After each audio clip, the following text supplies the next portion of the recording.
So we're on section 2 of chapter 12 in your world history book, and this chapter we're going to be talking about the Crusades. It's a very important time in history, and a lot of people have questions about what were these Crusades and what really happened during these times, and what were they fighting for, or what were they fighting against. So here we have a picture of a knight here during the Crusades, and we have here one of the Crusades, and you can see there as they're looking up to heaven. To this time, the Crusades were considered holy by the Christians of this time. The origin of Crusades. So who decided to go on these Crusades, and how did they begin? Well, the European pilgrims, they always wanted to go to the Holy Land in Jerusalem. They wanted to go there to be able to see, where Jesus lived, where he was crucified, where he rose again, and it was all holy to them. In fact, the priests at that time encouraged people to go for a pilgrimage, and that pilgrimage would pay for your salvation, which we know is not true or not biblical at all. But they thought, they really all wanted to go to Jerusalem and to the Holy Land. Some groups as big as 7,000 people would go at a time. Well, at that time, the area of Israel, or Jerusalem, was controlled by these people that were called Seljuk Turks. These they were definitely Muslims, and they started persecuting Christians that were going to do pilgrimages as they went to the Holy Land. And the Turkish also threatened the Byzantine Empire. So we have the Turks, which were Muslims, threatening Christians. So that was actually the origin. The Pope and the church were upset because they couldn't safely send Christians to the Holy Land. Pope Urban, 1095. So Pope Urban II actually began the Crusades. And the Crusades were to capture the Holy Land from the Muslims.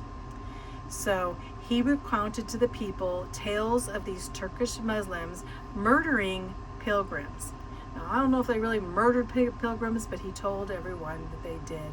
Pope Urban II was not really a good guy, let's just say that. Well, the Crusades would require wealth and power, so the Crusaders would be given the assurance of salvation to come. So otherwise, why would peasants want to go? Well, he said, because if you go on a crusade, you can go to heaven. You will earn your salvation. And the multitudes would say, God wills it. Yes, we'll go. So they put on these crosses on their shields and on their garments to go forth for the crusade and identify them in battle as crusaders. And they went to battle the Muslims, which were another name of the Muslims at that time, was Saracens. Saracens are Muslims. So here you see Pope Urban in the picture beginning these crusades in 1095. The first crusade was not really a crusade, considered a crusade, and it was called the Peasants' Crusade. Because as the Pope, as he sent out these priests that said, you need to come, a lot of peasants, of course, they knew if they went that they would be assured salvation and their sins would be forgiven and all this. So it came up a big hype. Basically all these peasants, 15,000 to 20,000 peasants, got really fired up to go on these crusades. And when they went on the crusades, they basically had no weapons or anything. They just were all just going. And so when the Turks saw them come in, and the Turks were very military, the Turks would easily destroy these peasants because the Turks were trained in war, and the peasants knew nothing about fighting in wars. And the Turks were experienced warriors. So the Turks destroyed these peasants and left their bones to dry in the sun as a warning. Do not come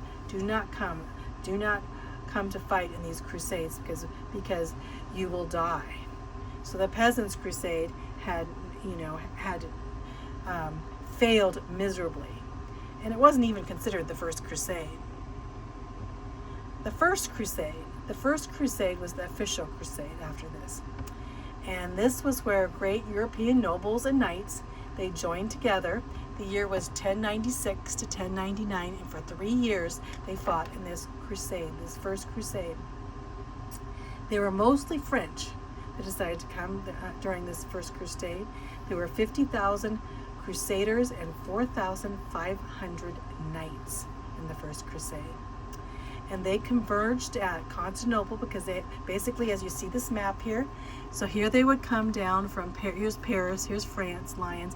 They come down this direction, come down, and they come over to the eastern. This is the Byzantine Empire right here. This is actually where Turkey is now.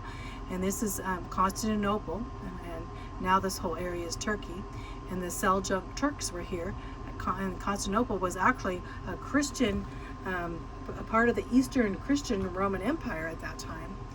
And so they come through Constantinople, then they go down the coast to the Holy Land. Here's Jerusalem, Antioch. This whole area would be considered the Holy Land, and that's how they would go. They'd have to go down there first through Constantinople at night through sea, and then on, and then they recapture Asia Minor for the Byzantine Empire, and then in 1099 they finally took Jerusalem. And after they took Jerusalem, they took over some of these, Edessa, Antioch, and Acre, these lands for crusaders. We'll talk about them in a little bit. 4 little kingdoms, they called them. So they captured this area along the Mediterranean Sea. It was like 500 miles long and 40 miles wide.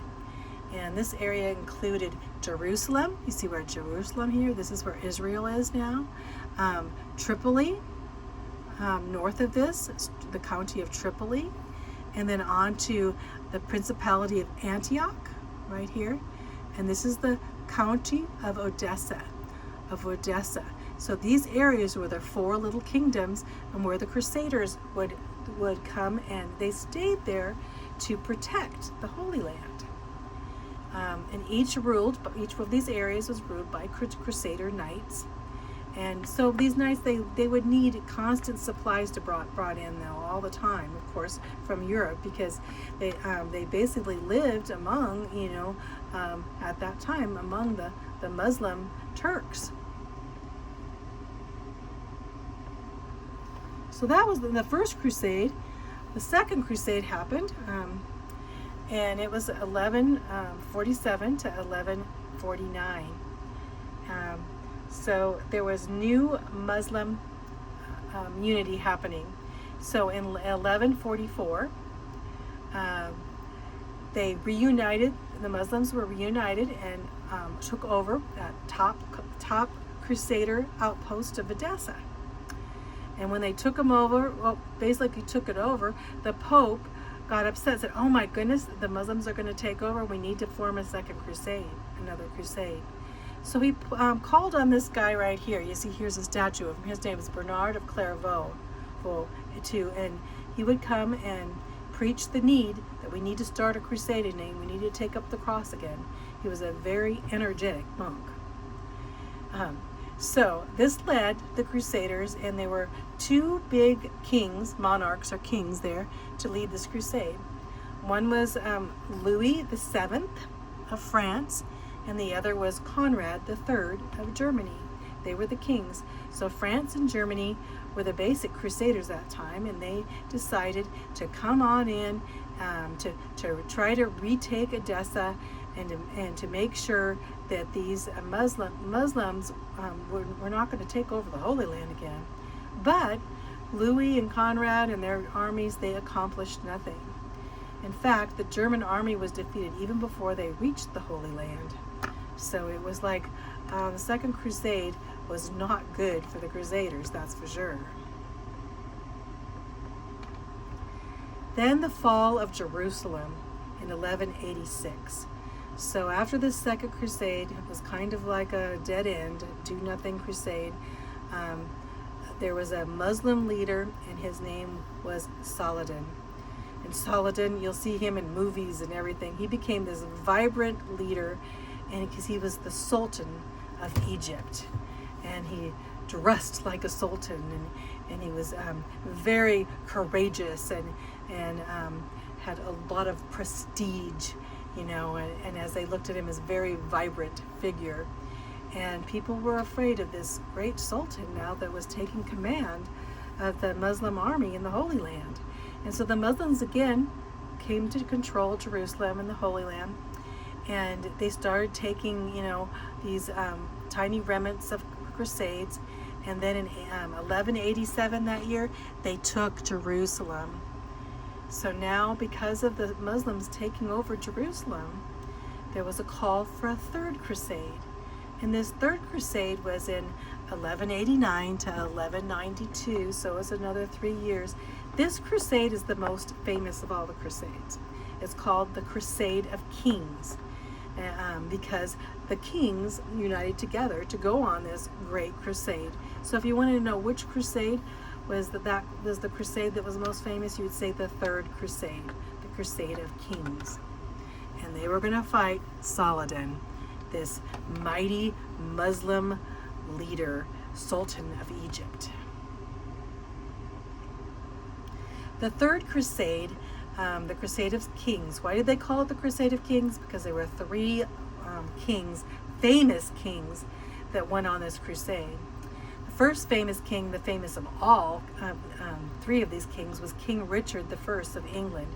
Later on, they'll call him King Richard the Lionheart, because he spent most of his time, his 10 years of being king, crusading against Muslims. Against the Muslims, when you think of Islam, that's the religion, and Muslims were the people. And so he's the most famous. So here we'll have King Richard the Lionhearted. And then the other king was the King Frederick of Barbarossa. King Frederick of Barbarossa was of Germany, and he was the king of the so-called German Holy Roman Empire. And then there was King Philip Augustus of France. And so these three kings united France, England, and Germany together as the Crusade of Kings to go and to the Holy Land, to set the Holy Land, Jerusalem, free from Islamic or Muslim control. So what happened to these kings? Well, not too great of things, I'm telling you. In fact, King Frederick of Barbarossa drowned in Asia. And most of his soldiers decided to return, to Germany, the Holy Empire there. And so he didn't even really make it there. He drowned in Asia. And the King Philip of France led his men back to France after he had a minor victory. So he went in and he thought, oh, we're victorious, let's go home. And so he went home. And at Acre, the coast of Palestine, he decided not to go any further. So all they had left was King Richard the Lionheart. And he was left to fight with his English knights to fight this great Muslim army by Saladin. So what happened with the Crusade of Kings? Well, King Richard the Lionheart, you see him there? He was given the Coeur de Lion for his bravery, and he met with Saladin. So he came in, and how brave he was, he met with this Muslim sultan, and he made agreement so that basically he could have Europe would have control of the Holy Land at the coast, and the Muslim people could live there, but they would have their control at the Crusade towers along the coast, the areas that they had already had their knights living. So, and also he made agreement with Saladin that Christian pilgrims would have the right to go to Jerusalem safely. And so Saladin upheld this. But there was little more accomplished than all of that. There was so much effort, and so many people died in the Crusades just for these small things right now. As for pilgrims' rights, they would have the rights. Of course, pilgrims still would be frightened as going in that area, because the area still was in control of the Sultan, right? So really, the crusade didn't do much, little more than accomplish that. But King Richard the Lionheart was considered a big hero. So time passes here, and then we have another crusade, the Fourth Crusade. This crusade was the worst of all. I wouldn't even consider it a crusade. In 1202 to 1204, Pope Innocent. We have another pope. Remember, we had Pope Urban. He's the one that stood up for the first crusade. Now we have another pope, Pope Innocent. And he ordered this crusade to happen. Innocent was not so innocent. Just remember, when you ever see the word innocent, that he's not so innocent. He was a bad pope. And he ordered this crusade here as wanted to bring in, again, the Muslim area. But it ended up in the Italian shipbuilders' favor, because what was happening was in Constantinople was under siege by these Muslim Turks, and they asked for help. Constantinople was a Christian Eastern Christian empire. You know, it was Constantinople was not Roman, Roman Catholic, but basically they were Christians asking from the Roman Church for help. So Orthodox Christian, I call them Orthodox Christian. And as they were helping for help, the popes, like Innocent, said, "Oh yes, we'll send help." But instead, he sent the Western Crusaders to Constantinople, and they attacked Constantinople. They attacked the city of Christianity. Instead of attacking the Muslims, they attacked the Christians and took over the Christians' lands, and took over the Christians' riches there. As the Byzantine Empire was very wealthy. So here we have Christians attacking Christians. Terrible. See, the Pope did not agree with the doctrine of the Orthodox Church in Constantinople, so he'd rather have them gone anyway. So he said, go into Constantinople, take their wealth. So they never really made it to the Holy Land, and it really had not anything to do. This Fourth Crusade had nothing to do with the Muslims at all. It was actually a treacherous thing to do. Then in 1212, happened after them was very pathetic, because basically the Crusaders, as they went back, the Pope and the priests, they worked up these children and sent 30,000 French children who marched on the Holy Land. It was a children's crusade. You can imagine the Turks had armies, and they were trained in war, and these children were coming in. So they expected God to part the sea. They said all these things were going to happen with these children, but many of these children died and went back home, and some were tricked and even sold as slaves to the North African Muslims there. And later another children's crusade of 20,000 German children met the similar fate as they marched over the Alps. Of course, and came in, that they were taken hostages instead. So I have no idea why they would organize children's crusades. Terrible thing. The last crusades, there were other crusades that achieved nothing. In 1291, the Muslims were still masters of the Holy Land. They had also a total of 8 major crusades that have now ceased. But what did the Crusades really do? Well, they held Islam back from coming in, that's for sure. And basically, because Islam had rejected Christ, well, Christendom at that time had a distorted gospel, as we see. It was a very much work your way for salvation there, which was not a true gospel. But both of these had checks and balance. And in the midst of it, we'll find out there were remnant Christians that really knew the Lord. And we're going to be talking about that in our next video. The achievement of the Crusades, what did they achieve? Well, there were some good things. And what good things can we think about these Crusades? First of all, it increased the trade from Europe to the Orient. As the Crusaders as the Crusaders came from all of this feudal system, from for the peasants and the lords, they came and they saw areas of the Orient, and there was a rise of a new middle class, merchants and businessmen that were sent out towards the Orient and towards, the Middle East, and so people started getting away from their fiefs and from their castles. And there's commercial centers that were established then.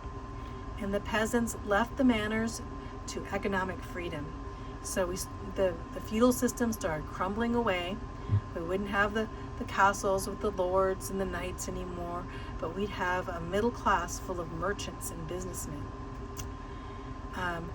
The Crusades marred the reputation of the Roman Church, because after the Crusades, people thought, oh, these popes, they stood up for these crusades, and some of them were do nothing. What were we doing following them? So they basically thought, we cannot follow these popes like they're gods anymore. The Crusades, God didn't show up in all of these crusades. And many people were disillusioned by the failure of these holy wars. So the stage was set now for a Reformation to happen, for the Protestant Reformation to happen. People realized they need to reject this distorted Christianity and the things that were happening, and the popes acting like they knew and they were gods, and they needed to return to the Bible. So that's kind of the achievement of the Crusades. So we'll see what happens next.